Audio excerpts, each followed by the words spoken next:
सबसे पहली बात तो जब घर से निकलें तो आप कोई ना कोई ऐसी हेड कैप या कोई रुमाल या कोई ऐसी चीज़ लेके निकलें।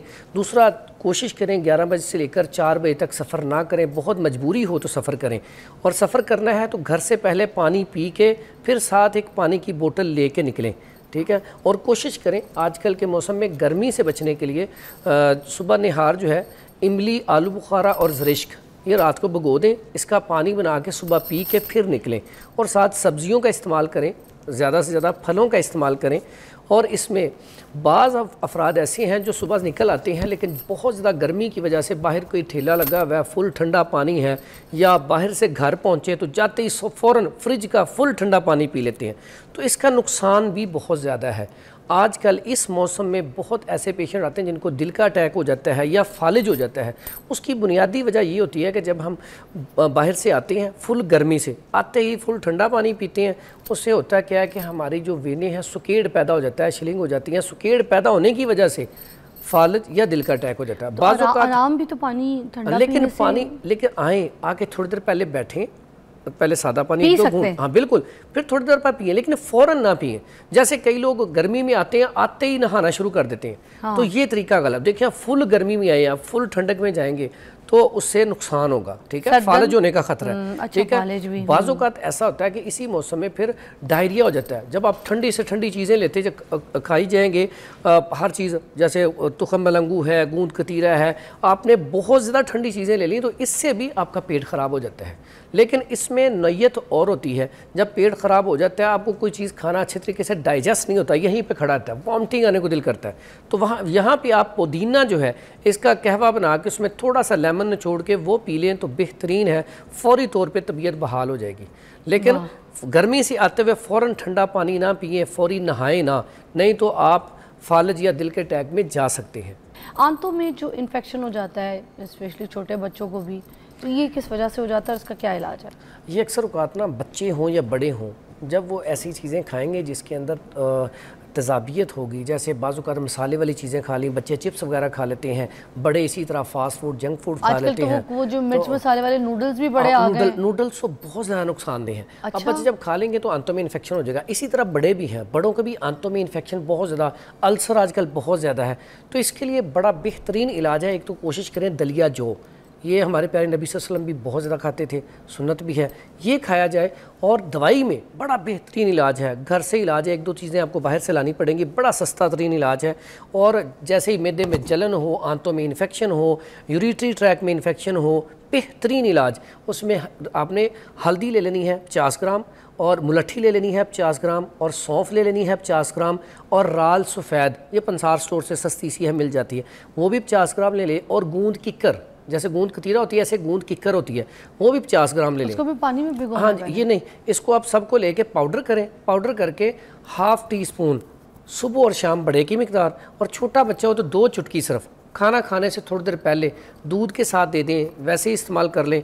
आंतों की इन्फेक्शन का बेहतरीन इलाज, अल्सर का बेहतरीन इलाज। सब एक तो हल्दी जो आपने बताई वो कौन सी वाली है? हल्दी जब भी लेनी है, हल्दी जो आम हल्दी होती है ना, हल्दी गंडी, वो लेके आप उसको पिसाई करें, ठीक है। हल्दी गंडी एक होती है, आंबा हल्दी, वो नहीं लेनी। अच्छा, आंबा नहीं लेनी। अच्छा, आंबा हल्दी जो है दर्दों के लिए बड़ी अच्छी है। हाँ। अगर किसी को दर्दें होती है ना तो आंबा हल्दी लेके उसका पाउडर करके कैप्सूल भर के खा ले, दर्दों के लिए आंबा हल्दी कमाल का रिजल्ट है। सर उसमें दालचीनी का पाउडर भी डाल सकते हैं? बेहतरीन। फिर तो ये जो कुड़ुल पड़ते हैं, क्रैम्स पड़ते हैं, अगर दालचीनी और आंबा हल्दी मिक्स कर लें, इसके 500 या 1000 mg के कैप्सूल भर लें, दर्दों के लिए, क्रैम्स जो पड़ते हैं, कुड़ुल पड़ते हैं, आपके अंदर नकाहत, कमज़ोरी, सुस्ती काहली है, आपके अंदर असाबियत है, बलगम की जाती है, तो उसके लिए बड़ा अच्छा ये। सर एक सेकंड, एक चीज़ बता दूं ऑडियंस को, ये जो दालचीनी है ना, मन जिसको हम कहते हैं, इसका चाहे पाउडर हो या इसकी लकड़ी हो, इतनी इसमें शिफा है। मैं आपको ये बात वाकई बहुत गारंटी से बता रही हूँ कि इसमें अगर आप बात करते हैं ना कि आपने कोई पेन किलर खानी है, तो जो दालचीनी है वो पेन किलर से भी ऊपर दर्जे का काम करती है। कभी ट्राई करके देखिए। लेकिन दालचीनी वो गोल वाली हो, गोल वाली दालचीनी, सुने कौन सी वाली? गोल वाली लंबी दालचीनी हो, बेहतरीन। दर्द हो रही है, 1-2 नुस्खे भी बता दे दर्द के लिए। अच्छा, दर्द के लिए आप ना दालचीनी गोल वाली लें, और लौंग 3 अदद, और दालचीनी का इतना सा टुकड़ा 1 इंच का, ठीक है। इससे तो दांत का दर्द भी चला जाएगा। यकीन करें, अगर आप इसे कहवा बना के इस्तेमाल कर लें या चाय में डाल के पी लें, अगर आपका जिस्म दर्द हो रहा है, बुखार है आपको, फौरी तौर पे पैराडोल से भी ज़्यादा तेज़ असर करती है सर वाकई। अगर लौंग, अगर आपके दांतों में दर्द रहता है तो एक ही नुस्खा है, आप 1 बोतल पानी की ले लें, ये ½ लीटर ही ले लें, इसमें 5 अदद लौंग डाल के रख दें, 2 दिन बाद उसका असर इसमें निकल जाएगा। उसके बाद रोजाना 1 से 2 कुल्लियाँ कर लिया करें, आपके दांतों में दर्द नहीं होगा। एंटीसेप्टिक भी है, तो कमाल का रिजल्ट है। दांतों में दर्द नहीं होगा, कीड़ा भी नहीं जल्दी लगेगा, दांत कमज़ोर भी नहीं होंगे, तो जो दांत हिलते हैं ये भी नहीं हिलेंगे और दांत साफ भी रहेंगे, और जो आपके वो दाढ़ों में दर्द होता है वो भी नहीं होगा। यानी कि एक छोटा सा काम, इतना छोटा सा काम तो बच्चों के लिए भी कर लें, क्योंकि चॉकलेट्स वगैरह खाते हैं, पता नहीं क्या क्या चीज़ें चबाते रहते हैं मुंह में, तो बच्चों के लिए भी पानी की बोतल में लौंग डाल के 3-4 लौंगे काफी है। हाँ, 3-4 लौंग डाल के रख दे, 2-3 दिन बाद रोजाना बच्चों को कहीं कुल्ली कर लिया करें, बस आपके दांत मजबूत बेहतरीन। सुबह ब्रश करें तो थोड़ी देर के लिए ना, आधे मिनट के लिए कुल्ली करवा दें, है ना। बिल्कुल वाह जी, ये तो बड़ा अच्छा आपने बताया। अच्छा, आंतों के इन्फेक्शन जो बढ़ जाते हैं उनका क्या खतरा होता है?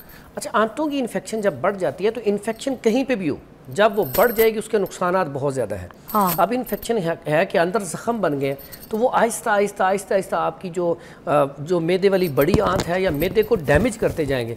एक वक्त ऐसा आता है ऐसे पेशेंट के ऊपर कि फिर वो खाना खाता है, उससे खाना खाया नहीं जाता, जलन इतनी ज़्यादा होती है कि वो खाना खा ही नहीं सकता, यानी कि इतना बड़ा नुकसान है। और अल्सर जो है, पहले तो इसका इलाज मौजूद ही नहीं था, लेकिन अब तो इसका इलाज बड़ा आसान है कि आप उसे मिर्च मसाले वाली चीज़ें छोड़ दें और फास्ट फूड जंक फूड छोड़ दें और मटन बीफ वगैरह सारी गर्म चीज़ें छोड़ के आप 15 से 20 दिन ये सिर्फ जो मैंने नुस्खा बताया इसे इस्तेमाल कर लें, तो इंशाल्लाह आंतों की इन्फेक्शन ये सारी चीज़ें इंशाल्लाह अल्लाह के हुक्म से। अच्छा, गर्मी के मौसम में भी बहुत मसला ये होता है कि बहुत सी ठंडी तासीर की जो चीज़ें हैं वो हम लोग खाने की कोशिश करते हैं, तो उसके बाद फिर कुछ ऐसी चीज़ें होती हैं जिसमें मसाला जात हो गए, कोई ऐसे स्पाइसेस हो गए, बड़ी दालचीनी, कोई ऐसी चीज़ें अगर हम खाने में ज़्यादा गोश्त की बदबू मारने के लिए या गोश्त खाते वक्त या गोश्त ही खा लें तो कोई ऐसी गर्म ग़िज़ा हमारे पेट में चली जाती है, आपको बिल्कुल चली जाती है। अब ऑन टॉप हम बहुत सारी ठंडी चीज़ें जैसे सत्तू हो गया, सरदाई हो गई, फिर जो भी ऐसी ठंडी